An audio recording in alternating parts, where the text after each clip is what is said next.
Hello everyone. आज हम statics की जो चैप्टर्स है सेंट्रल टेंडेंसी इसके बारे में डिस्कस करेंगे। बीकॉम फर्स्ट सेमेस्टर्स में इस चैप्टर से 8 मार्क्स ऑब्टेन होते हैं, तो मैं कोशिश करूंगा जो आपको 8 में से 8 मार्क्स मिले। दूसरी सबसे बड़ी बात यह है जो कंसेप्ट के साथ साथ इसके जो अलग अलग न्यूमेरिकल पार्ट है इसको भी हम सॉल्व करेंगे और उसके जरिए आपकी प्रॉब्लम को पूरी तरीके से सॉल्व करने की कोशिश करेंगे। और मैं ये जरूर पूरी तरीके से कोशिश करूंगा जब आप एग्जामिनेशन हॉल में बैठो तो इस चैप्टर से जितने भी क्वेश्चंस आए उसको आप आसानी से अटेम्प्ट कर सको। फर्स्ट चैप्टर की वीडियो ऑलरेडी हमने डाल दिया है, जहां जहां से जो एमसीक्यू आएगा वो मैंने डाल रखा है। साथ ही साथ टेलीग्राम चैनल्स पे हमारा उसकी जो पीडीएफ फॉर्मेट्स है वो भी डाला हुआ है। पीडीएफ जितने भी क्वेश्चंस आपके स्टैटिक्स में आएगा, जितने भी चैप्टर से जो आ सकता है वो सब मैं डाल कर रखा हूँ, तो आप टेलीग्राम चैनल से जाके पीडीएफ डाउनलोड कर सकते हैं। चलिए आगे चलते हैं। सबसे पहले तो मैं बात करता हूँ चैप्टर जो सेंट्रल टेंडेंसी है इसका मतलब क्या होता है। तो आप सबसे पहले ध्यान दीजिएगा इस सेंट्रल का मतलब क्या होता है। सेंट्रल टेंडेंसी का मतलब होता है एवरेज। इसका मतलब क्या होता है? एवरेज। तो आपके दिमाग में आ रहा होगा भैया मेरे को ये बताओ ये एवरेज क्या है, भैया मेरे को ये बताओ ये एवरेज क्या है। तो average is a central part of any distribution.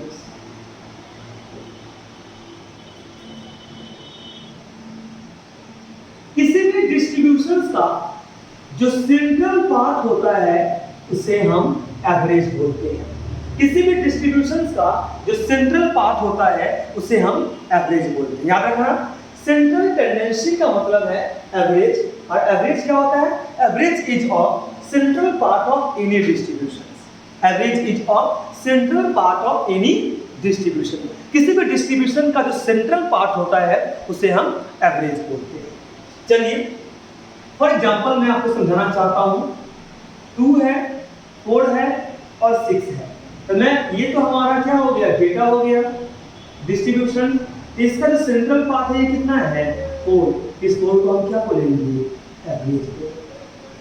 इस 4 को हम क्या बोलेंगे? एवरेज। यानी किसी भी डिस्ट्रीब्यूशन का जो सेंट्रल पार्ट है इसको हम एवरेज बोलते हैं। चलिए यहां तक तो क्लियर हो गया आपको। जो ये सेंट्रल टेंडेंसी का मतलब क्या होता है? एवरेज। और एवरेज को हम क्या बोलते हैं? Central part of any distribution. For example 2 4 6, तो 4 क्या हो जाएगा? एवरेज। बट यहां तक कंसेप्ट क्लियर नहीं है इसको और थोड़ा हम डेप्थ में जाते हैं। एवरेज को हम 2 पार्ट में बांटते हैं। फर्स्ट पार्ट को हम मैथमेटिकल एवरेज बोलते हैं,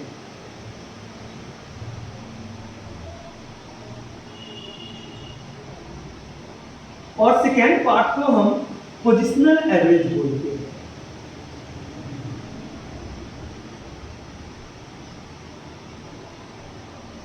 पोजिशनल एवरेज बोलते हैं। मैथमेटिकल एवरेज क्या होता है ये हम समझ लेते हैं।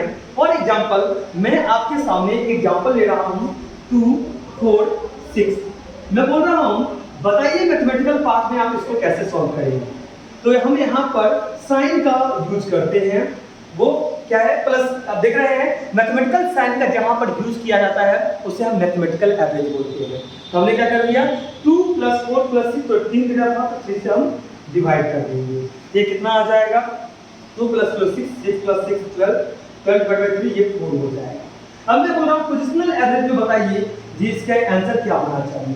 आप पोजीशन को देखकर बता देंगे इसके आंसर क्या होगा। तो पोजीशनल एवरेज में पोजीशन को देख क्या बताइएगा? 4। क्लियर है ना? यहाँ पर मैथमेटिकल साइन की यूज नहीं होता है इसलिए हम इसे पोजिशनल एवरेज बोलते हैं।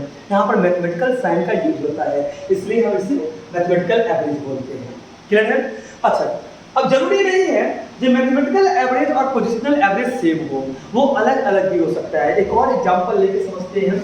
मैंने लिखा 2 5 और 6 और मैं बोल रहा हूँ बताइए मैथमेटिकल एवरेज में क्या आना चाहिए आंसर। तो 2 + 5 + 6 डिवाइड बाई 3, तो ये आपका आ जाएगा, ये आ जाएगा आपका 4.33। लेकिन सेम अगर मैं आपको बोलूं पोजिशनल एवरेज में बताइए क्या होगा। आप पोजीशन को देखिए कितना बता दीजिएगा, इसके अंदर कितना आ जाएगा 5 आ जाएगा। देखिए सेम नहीं है, मैथमेटिकल एवरेज में एवरेज आया है 4.33 और पोजिशनल एवरेज में एवरेज आया है 5। चलिए यहाँ तक तो क्लियर हो गया आपको। नेक्स्ट जो मैं आपके साथ में चर्चा करने जा रहा हूँ वो हमारा मैथमेटिकल एवरेज की पार्ट की है। मैथमेटिकल एवरेज को हम 3 पार्ट में बांटते हैं।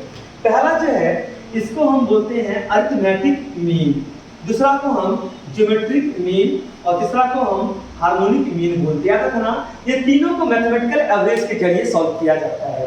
अरिथमेटिक मीन हम चर्चा करेंगे आने वाले लेक्चर्स में, अरिथमेटिक मीन, ज्योमेट्रिक मीन और हार्मोनिक मीन। और पोजिशनल एवरेज को हम 2 पार्ट में बांटते हैं। एक जो है इसको बोलते हैं पार्टीशन वैल्यू, क्या बोलते हैं पार्टीशन वैल्यू, और दूसरा पार्ट जो है इसको हम मोड बोलते हैं। पार्टीशन में पहला आता है मीडियन, दूसरा आता है क्वार्टाइल, तीसरा आता है डिसाइल और चौथा आता है परसेंटाइल।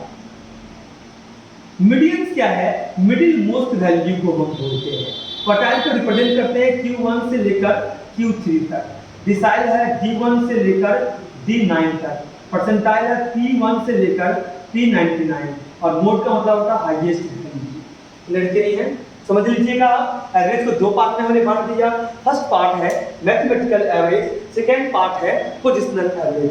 मैथमेटिकल एवरेज को हम 3 पार्ट में बांटते हैं जहां पर मैथमेटिकल साइन का यूज होगा, वो है अरिथमेटिक मीन, ज्योमेट्रिक मीन और हार्मोनिक मीन।